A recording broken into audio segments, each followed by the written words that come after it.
Hi, my name is Zoe, and I can steal people's memories just by touching them. I don't read minds. I don't see the future. I literally take memories.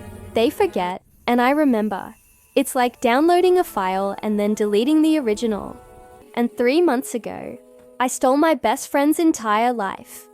Every memory she had of us, of her family, of herself. Now she doesn't know who I am.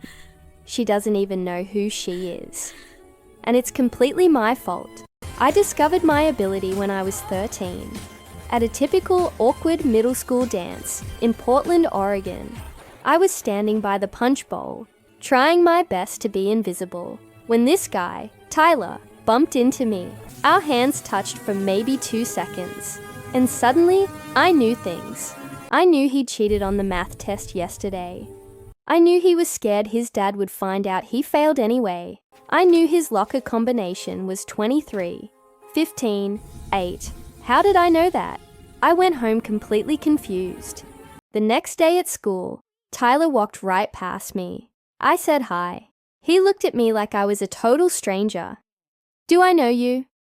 We literally touched hands yesterday at the dance. I don't remember a dance. My stomach just dropped. He didn't remember the entire dance. The whole night was just gone from his brain. And I remembered everything. Not just his secrets, but his actual memories. I could see them like a movie. The dance, the punch, bumping into me, all of it. That's when I realized what I'd done, what I could do. For the next 3 years, I was terrified to touch anyone. I wore gloves constantly, long sleeves. People thought I was weird, germophobic, whatever. It was better than them knowing the truth. Because every time I accidentally touched someone, I'd steal something. A memory of their breakfast, their drive to school, just random fragments, and they'd forget. I tested it carefully. Quick touches stole recent memories. Longer touches stole older ones. The longer the contact, the more I took. My parents took me to doctors, therapists. They said it was social anxiety, sensory issues. If only they knew. Then I met Ava, junior year, photography class. I was setting up my camera when she walked right up to me. Cool camera, Canon AE1. Vintage. I respect that. I stepped back instinctively. Thanks. Yeah, it was my grandpa's. I'm Ava, just transferred from Seattle. You seem like the only person here who isn't insufferable. She stuck out her hand to shake. I stared at it like it was a loaded gun. Oh, sorry, germaphobe. Totally get it. She pulled her hand back. She'd show me her portraits. I'd show her my landscapes. You're so talented, Zoe. Why do you always photograph empty places? No people. I guess. I'm more comfortable with places than people. Well, I'm comfortable with you.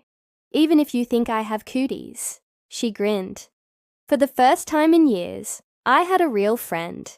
Someone who didn't think I was broken. But everything changed senior year.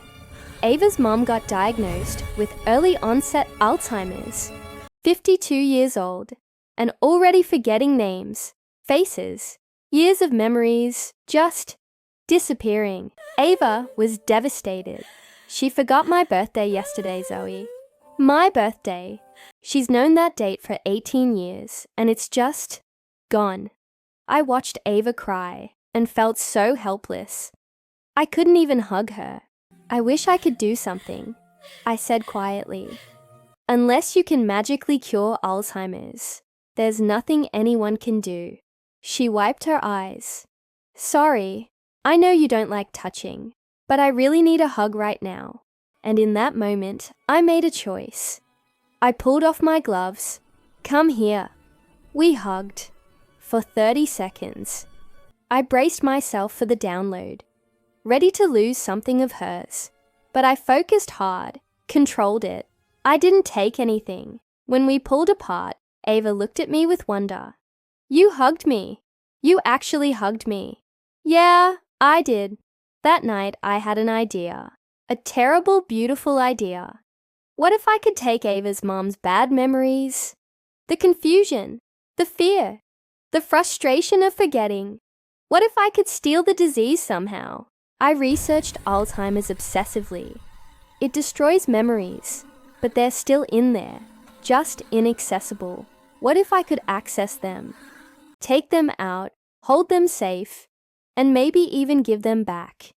It was insane, but I had to try. Ava, I need to tell you something about why I don't touch people. We were in my room. I'd been working up the courage for hours. You don't have to explain. I can steal memories. Silence. What? When I touch people, I take their memories. They forget, I remember. That's why I don't touch anyone. She just stared at me. Zoe, that's impossible. Touch my hand. Think about your 10th birthday. Really focus on it. She hesitated, then placed her hand in mine. I concentrated, pulling gently, just that one memory. After 5 seconds, she pulled back. Okay, so, wait, what were we doing? Your 10th birthday. Tell me about it. My 10th. I can't remember. I recited it back to her perfectly. The unicorn cake, the purple dress, the way her dad did magic tricks, every detail. Her face went white. That's my memory. How do you know that? Because I just took it. But look. I touched her hand again, focused on giving it back, pushing the memory into her. Oh my God, she gasped. I remember now. It's back. You really can do this. I explained everything. Tyler, the years of isolation, my fear. Zoe, this is incredible. This could help my mom. That's what I'm thinking. If I can take her confused memories, store them, organize them, maybe even give back the ones she's lost. We have to try. 2 days later, I met Ava's mom, Diane, at their house. I couldn't give them back properly. Not really. So I started treating Diane twice a week. Each session, I'd take just a few more fragments of her memories, filing them away in my own mind. Soon, her memories became my memories. I knew her childhood, her college years, meeting Ava's dad, even Ava's birth. I felt like I knew Diane better than I knew myself, and it seemed to be working. Diane was improving, slightly. The good days started to outnumber the bad. She recognized Ava more often, but as she got better, I was getting worse. I couldn't sleep. My head was just too full. I'd dream Diane's dreams, relive her memories like they were mine. Zoe, you look terrible, Ava said to me at school one day. I'm fine, I lied. Just tired. No, you're not fine, she insisted. Maybe we should stop. No, I said. It's working. Your mom is getting better. But you're getting worse. I'm worried about you. Then Diane had a stroke. It was a small one, but combined with the Alzheimer's, it accelerated everything. Within a week, she didn't recognize Ava at all. Ava was hysterical. We're losing her. There's nothing we can do. I can take more, I blurted out. I can take all of it. The disease, the confusion, everything. Zoe, no. Look at you. You can barely function as it is. I can handle it, I pleaded. Please, let me help. Against her better judgment, Ava agreed. I went to Diane's room. She was sleeping. I took her hand and held it for 10 minutes straight, the longest I'd ever held anyone's. And I took everything. Every memory from age 18 to 52. Every moment with her husband. Every memory of Ava growing up. First steps, first words, graduations. Everything. I took it all to keep it safe. When I let go, Diane woke up. She looked at me, then at Ava, with a blank stare. Who are you? Mom, it's me. Ava, your daughter. I don't have a daughter. Ava looked at me in horror. What did you do? I took it all, I explained, to save it. She'll forget anyway with the disease. This way, the memories are safe, in me. She's not getting better. She had a stroke. And now she doesn't know who I am because you took those memories. Diane died 2 weeks later. At the funeral, I stood in the back. Ava wouldn't speak to me. I tried to approach her afterwards. Ava, I'm so sorry. I thought I could help. I have all her memories. I can describe every moment she had with you. I don't want your version of my mom, she snapped. I wanted my mom, and you took her from me. I was trying to save. You were playing God with my family. Get away from me, Zoe. Don't ever touch me again. I spiraled. I had a dead woman's entire adult life rattling around in my head. 34 years of memories that weren't mine. I stopped going to school, stopped doing anything. I just lay in my room, drowning in someone else's life. Then, one night, desperate, I had a twisted idea. What if Ava didn't remember being mad? What if I took her grief, her anger at me? We could be friends again. I showed up at her house at midnight. She was in her room, crying. Get out, she whispered. I can help, I said, walking closer. I can take the pain away. The memories of your mom dying, the grief. I can take it. You want to steal my memories of my mom? Not steal, save. You're in so much pain. That pain is all I have left of her. I reached for her hand. We struggled, and then we fell. My hand clasped her wrist, and I pulled. Hard. I meant to just take the last month of grief, but I was out of control. I took 6 months. Her mom's diagnosis, the decline, the death, our fight. I took our friendship. When I let go, she looked at me, utterly confused. Who are you? Why are you in my room? Ava, it's me, Zoe. I don't know anyone named Zoe. Please leave or I'm calling the police. I ran. I had stolen my best friend's life. She didn't remember me or her mom properly. I'd tried to erase her pain and erased her instead. And now I had it all. Her memories and her mom's, tangled together in my head. I was a monster. She was a ghost at school, hollow. I had to fix it. I spent 2 months obsessively researching, practicing, learning to not just take, but to give back memories precisely. I separated and catalogued everything. Diane's life, Ava's life. But if I gave it all back, she would remember what I did. She would hate me. But she deserved her life back.